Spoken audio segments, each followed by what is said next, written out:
ना रवा, ना पोहे, ना दही, तर तांदळाच्या पिठापासून ही मस्त अशी रेसिपी आपण इन्स्टंट बनवतो आहे।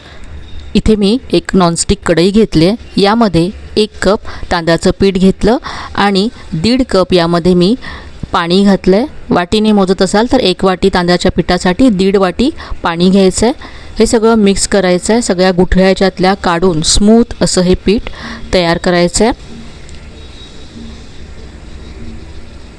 हे आधी आपल्याला व्यवस्थित मिक्स करून घ्यायचं आहे, नंतर आपल्याला हे गॅसवरती ठेवायचं आहे। तर पहा हे छान असं मिक्स झालं आहे, सगळ्या गुठळ्या निघाल्यात। आता ही कढई आपण गॅसवरती ठेवूया आणि गॅसची फ्लेम अगदी मंद ठेवायची आहे आणि हे आता सतत ढवळत आपल्याला घट्ट करायचं आहे। पहा लगेचच हे असं घट्ट व्हायला लागतं, सतत हे असं ढवळत राहायचं आहे। आणखी याला थोडंसं घट्ट करूया। पहा याचा असा गोळा व्हायला लागला आहे, कढई सोडायला लागलं की हे एका बाउलमध्ये मी काढून घेतलं। आता हे थंड होण्यासाठी बाजूला ठेवून देऊया।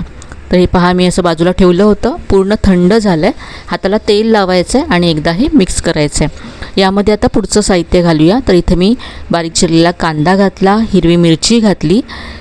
इथे मी 2 मध्यम आकाराचे बटाटे शिजवून सोलून किसून ठेवले होते, ते यामध्ये घालायचे। बटाटे किसूनच घालायचे म्हणजे ते छान एकसारखे पिठामध्ये मिक्स होतात। अर्धा चमचा जिरं घातलं आहे, यानंतर अर्धा चमचा मी काळी मिरी घातली, जाडसर कुटून घेतली होती। अर्धा चमचा यामध्ये सांबार मसाला घालायचा आहे, याच्यामुळे खूप छान चव येते। तुमच्याकडे जर सांबार मसाला नसेल तर पाव चमचा तुम्ही हिंग घालू शकता त्याऐवजी। पाव चमचा मी लाल तिखट घातलं, चवीप्रमाणे मीठ घालायचं आहे आणि यामध्ये आता आलं किसून घालायचं आहे।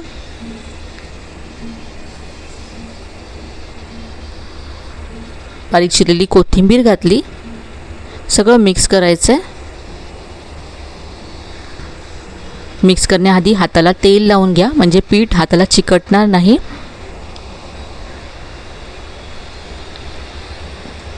तर आज आपण इन्स्टंट मेदूवडा बनवतोय,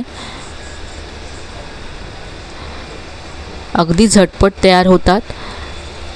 पहा हे सगळं मी छान असं मिक्स करून घेतलं, हाताला तेल लावून आता याचे पण वडे तयार करूया।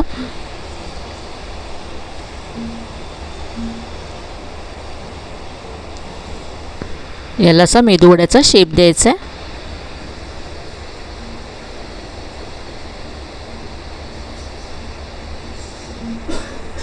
तर पहा अशा पद्धतीने मी आणखी इथे वडे तयार करून घेतलेत। आता हे वडे आपण फ्राय करूया। तेल मध्यम असं गरम करायचं आहे आणि गॅससुद्धा मीडियम फ्लेमवरती ठेवायचं आहे आणि हे वडे आपल्याला फ्राय करायचे आहेत। तेलात सोडल्या लगेच हे हलवायचे नाही आहे, थोडेसे सेट झाल्यानंतर हे फिरवून घ्यायचे आणि आता छान असे गोल्डन ब्राऊन होईपर्यंत आपण हे फ्राय करूया। तर पहा मस्त असा रंग आला, याला काढून घेऊया आणि असेच उरलेले वडेसुद्धा मी फ्राय करून घेते।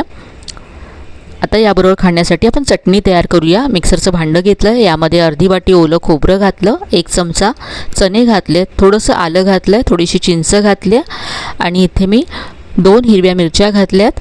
चवीप्रमाणे यामध्ये मीठ घालायचं आहे आणि पाणी घालून ही चटणी वाटून घ्यायची आहे। चटणी इथे वाटून घेतली आहे। आता चटणीवर घालण्यासाठी इथे फोडणी तयार केली, मोहरी, कढीपत्ता आणि लाल मिरची घातली फोडणीमध्ये। तर ही मस्त अशी आपली चटणीसुद्धा इथे तयार झाली आहे। तर हे इन्स्टंट मेदूवडे आणि त्याबरोबर चटणी नक्की ट्राय करून पहा, खूप छान होतात हे वडे। तर पहा अगदी क्रिस्पी होतात, दिसायला सुद्धा आपला नेहमीचा जसा मेदूवडा असतो डाळीचा तसेच दिसतात आणि अगदी कमी वेळामध्ये तुम्ही हे तयार करू शकता। इथे मी तुम्हाला एक तोडून दाखवते, वरून अगदी क्रिस्पी झालेत पहा आणि आतून सुद्धा छान जाळी आली, आतपर्यंत फ्राय झालेत। तर ही मस्त अशी इन्स्टंट मेदूवड्याची रेसिपी नक्की ट्राय करून पहा, तुम्हाला नक्कीच आवडेल। आजची रेसिपी तुम्हाला कशी वाटली कमेंटमध्ये कळवायला विसरू नका। रेसिपी आवडली असेल तर व्हिडिओला लाईक करा, शेअर करा, चॅनलला अजून सबस्क्राईब केलं नसेल तर नक्की सबस्क्राईब करा। चला तर मग पुन्हा भेटूया अशा छान छान आणि नवीन नवीन रेसिपीसह। तोपर्यंत धन्यवाद।